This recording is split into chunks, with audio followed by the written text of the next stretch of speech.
All right. Well, welcome everybody to another episode of Sales Pipeline Radio. I'm your host, Matt Hines. Thank you so much for joining us in the middle of your workday. If you're joining us live today, not only are you joining us in the middle of your workday, you are drawing yourself away from March Madness games as we speak. I want to make it clear. I'm just keeping my eye on West Virginia, Maryland, because it was one of my. There was an 8-9 Mason, and so I'm wondering, obviously, for people watching this on demand, you're like, God, I can't believe that West Virginia made a run. Anyway, if you're watching live, thank you for doing so. You can be part of the show today. If you've got a question or comment on our topics for our guest, Mason Cosby, we would love to have you be part of the show. Make a question, make a comment. We'll ask your question. We'll bring your comment up on screen and have some fun with it. If you're watching or listening on demand, thank you very much for listening, for downloading, for subscribing. Every episode of Sales Pipeline Radio is always available, past, present, future, on salespipelineradio.com. Today, Mason told me right before we started recording, Mason is phenomenal. He's got a new job. He's got a pending baby. He just got back from Scotland. He loves sales. Mason Cosby, everybody. Thanks for joining us, man. Matt, I will always join anything you ask because you are a legend in and of yourself. So I'm just excited to be here. Legend in my own mind, I think, is what you just said. So yeah, I'll tell you. That's all. It's all good. Well, look, I've been following you for a long time as well. Just, you continue to have great content, great insights. Maybe just give, for folks that don't know you, just a little bit about who you are, where you're from, and what you're thinking about these days. Yeah. So, I mean, if you actually look behind me, on every call I join in, my wife gave me these wonderful maps that actually tell a little bit of our life story. So from Birmingham, met my wife in Jackson, Mississippi, where it's actually where I started my marketing career. And within the past year and a half, moved up to Indianapolis and have been here for, a year and a half, just kind of worked at an agency and recently transitioned over to an incredible company called Sales Assembly that is offering elevated learning and development for go-to-market teams. So essentially, we help train your sales and CS teams to make more money, which is why I heart sales. You love sales. I mean, and I think your past few roles and just the conversations we've had, you are a marketer at heart, a marketer by experience, but, you realize and lean into the fact that you can't be a successful marketer in B2B without also having a successful sales team. Mm-hmm. And you are now marketing at a company whose customer is sales. So I know this is a new role to you, but talk to me about why that was a priority for you in terms of the next role in your career for the company as a meta, but also just in terms of leaning into that integrated role as a marketer. Yeah. So there's really two big reasons. One, the previous company I worked for was actually acquired, and I ended up stepping into a sales role for about 6 months, selling ABM programs to other marketers. And selling today is just really difficult. As a marketer, I get a relatively open calendar where I get to do deep work and meaningful work and get to build really cool programs and have the time of my life. But when I stepped into a sales role, the work is meetings. So, you're just the best salesperson is back to back meetings. And it's, you got to always be on, because if you're not on, you're not putting the best foot forward. You're the representative of the company. That's difficult. And the flip side is, I had 1 week that was super slammed, literally 70 hours of meetings. The next week was a desert. Mm-hmm. And that just wears on you. So I just have a deep empathy for sales, having recently been in the role. And honestly, throughout my career, I've kind of gone back and forth between marketing and sales. And as I looked at the next role that I wanted to step into, I genuinely love the revenue team. I love serving the B2B revenue teams, and specifically in my own life. Professional development has been the massive career accelerator. So when I looked at what Sales Assembly offered of learning and development for the go-to-market team, specifically focusing in on that sales team, it seemed like a perfect fit to go build a marketing program that actually helps salespeople elevate their career and actually drive greater impact in their organizations. So I want to ask a follow-up question on something you said that I wrote down. It said serving the revenue team. And I think I want to qualify it a couple ways and get your opinion on this, because I think there's, as a modern B2B marketer, you are part of the revenue team, 100%. Right? Today's modern B2B marketing needs to be revenue responsible. And then sometimes I think some people hear serving the revenue team and think that means you are in a subservient role. So talk a little bit about what you mean by serving the revenue team, as well as your perspective on marketing's role on the revenue team. So I'll give you two answers. One, when I was saying serve the revenue team, is I was looking at the next job Yeah. I wanted to be sure that I stuck in kind of this B2B audience was focused on the revenue team. Mm-hmm. So I had some other jobs that were looking at like the finance department and the HR side of things. So for me, I just love serving the revenue teams. And then as far as actually sitting in a marketing seat and talking through that concept of serving the revenue team, practically what has happened for years and years is marketing goes off and does their own thing and sales does their own thing. And there's this complete mismatch of who we're actually pursuing and going after. If you were to ask marketing who your ideal clients are, they have this kind of idealistic version.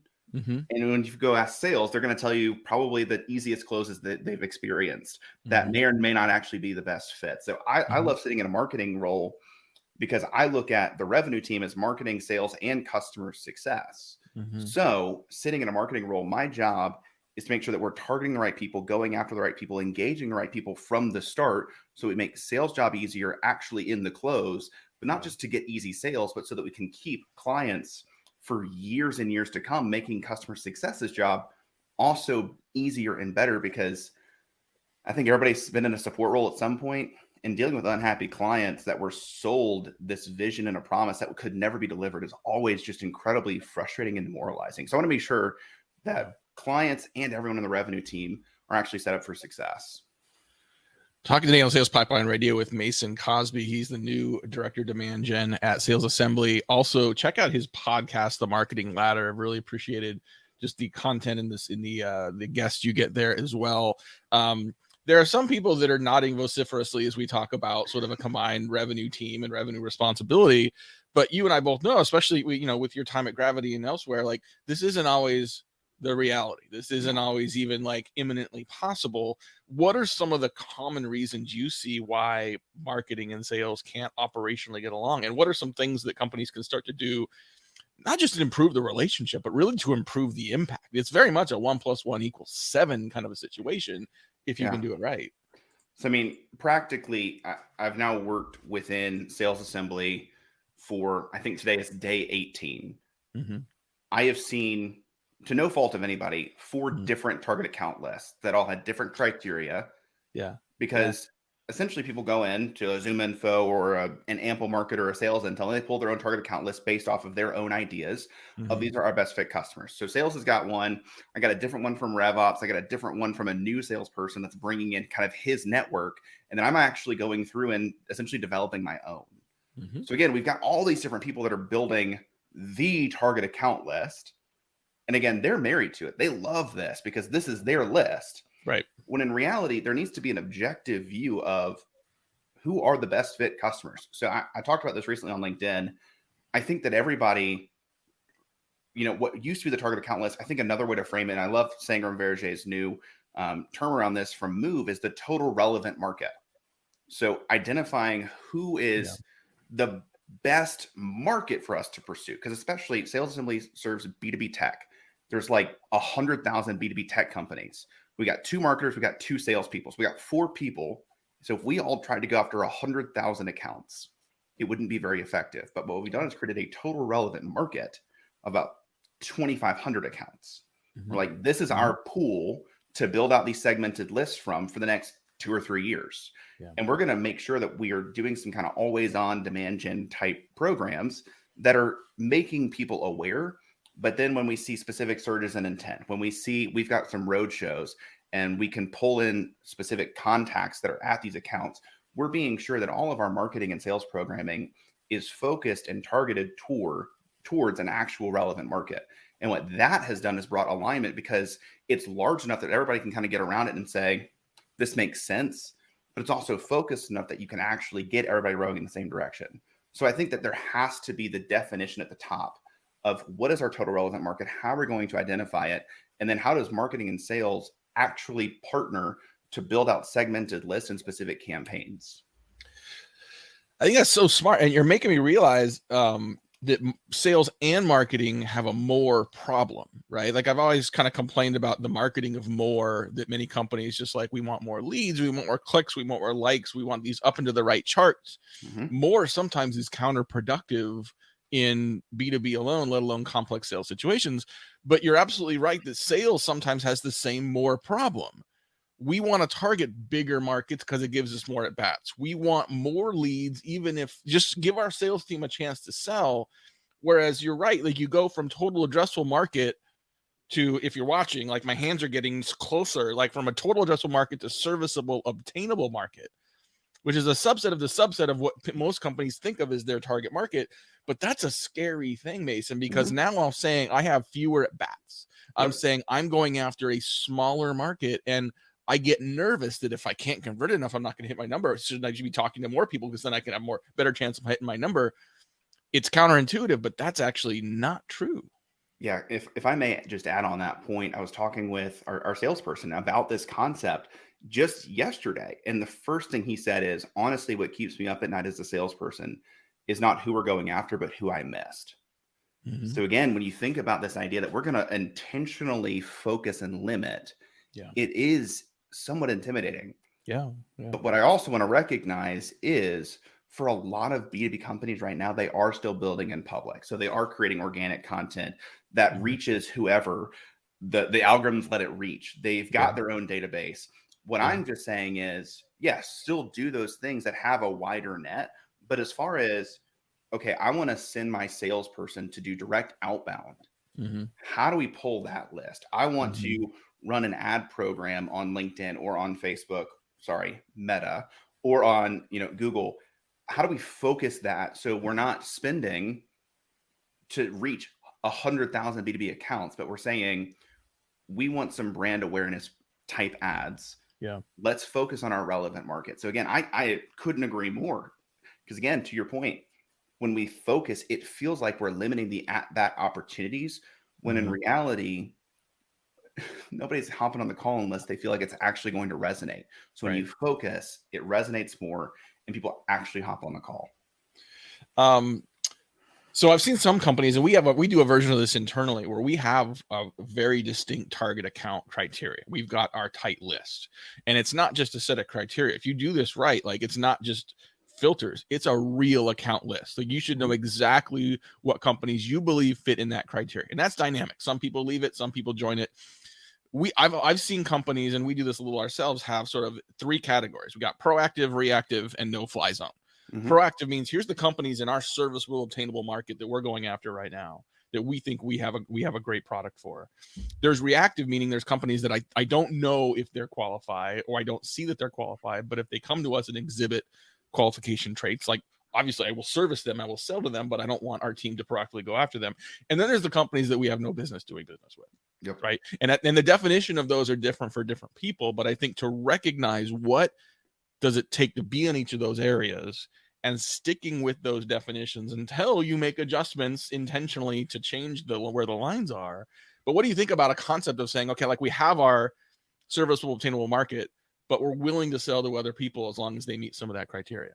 Yes. I mean, I think practically we are 100% aligned, because when we are creating this organic content, and when you really start to create great content, even if it's targeted and it's personalized, there is still dark social. There is still a ton of communities where people will start to talk. So again, I think of this addressable, serviceable market as the absolute best fit potential customers. But then these other, people that may come inbound, they're good fits. They're not the best fits, but they make for good clients. We'd be able to help them. So again, I'm on the same page on that front. I just think from a intentional targeting, where are we going to put our ad dollars? Where are we going to do direct outbound and sequencing? And who are we going to cater our content creation for? I think it's for that addressable, serviceable market, but also knowing that by the nature that we're doing good marketing, other people will inevitably come in, and we need to have a clear criteria around who's a yes and who's an immediate disqualification. All right, so we just got a few more minutes here on this episode of Sales Pipeline Radio with our guest, Mason Cosby. He's new into a new role, I think less than 2 months into a new role. Also pending father, so congrats. You announced that last month, which is amazing. But like in a new role and sort of owning the full demand gen function without giving away your whole playbook, like what are the things that you start to prioritize as you look at like what can drive maybe short-term impact? What are the things that are building blocks for long-term, having more predictable outcomes from the work that you're doing? What are some of the strategies you're using to build your go-to-market plan now? Yeah, so I'll say if you want my full playbook, I'm actually very publicly documenting every single thing that I'm doing through TikTok. That is then reposted to LinkedIn, and I've actually shared on LinkedIn the 30, 60, 90 with tactical execution that I built for my interview process. So again, I'm actually happy to give all of that away if anybody wants to message me on LinkedIn, because everybody talks about their secret sauce, but I had a previous boss that said everybody's secret sauce is really just 1,000 Island dressing. So again, it's the same strategies, the same playbooks. Yeah. But how do you execute that for your business is the real clear differentiator. So with that, the immediate things are, we need to build a content engine that is publicly accessible. Mm-hmm. So Sales Assembly has provided, for the past few years, upwards of 10 weekly trainings for 200 B2B tech clients. None of it has been publicly accessible. The amount of content that this company produces is absurd. So then how do we pull some of it out to then show the market the value that they could get if they were to buy an all-inclusive membership? So it's first building the initial content engine that is around, from my perspective, these live type events. The second thing is then how do we create a repurposing engine? We've got an incredible team over here. I mean, the former VP of RevOps at G2, we've got numerous serial entrepreneurs and investors and portfolio advisors. We've got some of the best people in enablement that I've ever seen. This team, it's 15 people strong, but it's just some of the heaviest hitters that I've literally ever seen in one space. And they're so busy building that they don't have the time to actually share their incredible thoughts. So how do we then create pillars in which they can do that? It takes an hour or two a month from them. But then we repurpose that and actually turn them into thought leaders that are getting invited to speak. Because again, we're also an education company. We do learning and development. So the best thing that we can do is start to educate the market on how they should be thinking about sales enablement, how they should be thinking about revenue, learning, and development, and actually starting to give them a taste of what our product looks like so that they actually buy that membership. So that's the crux. That's the basis. There's a lot more in that. Tactically, we're implementing user gems because we have such good member carryover.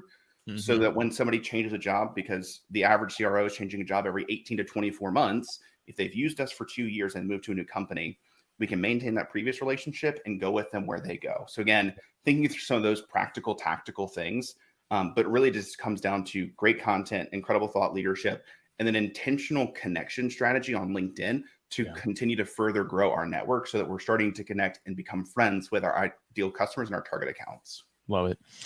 We try to keep these less than 20 minutes, Mason. I figure, if I can create a podcast where if you carve out a half an hour to listen or watch, you get your content, you can go to the bathroom, you can get a drink, get back to work, or you listen to the whole thing on the way to the market and back, and you're done. I think I like our engagement there. Also, very disappointed that West Virginia lost. While we were recording this, West Virginia lost by 2 points. They weren't like a big underdog, like it was a 9 against an 8, but my bracket's already messed up. So, the struggle's real. So sorry, Matt. Yeah, it's okay. Well, listen, Mason, thank you for joining us today. If people want to learn more about you, I think you mentioned you've got a lot of your go-to-market plans are very public. I know you do. You've got podcasts, TikTok. What are some places people can go to check your stuff out? Yeah, I mean, the main one is LinkedIn. I don't have a newsletter like LinkedIn. My LinkedIn feed is essentially just a constant stream of my thoughts and anything going on. So if you want to keep up to date on everything, go to LinkedIn. You can also find me on TikTok at Marketing Mason. You can find my podcast, The Marketing Ladder. But really, my main one is LinkedIn. So if you want to connect with me, hop with me anywhere, find me there. Awesome. Well, Mason, thank you so much for your time today. Thanks everyone for listening and watching. We'll be back next week for another episode of Sales Pipeline Radio. Until then, my name is Matt Hines. We'll see you next week. Take care.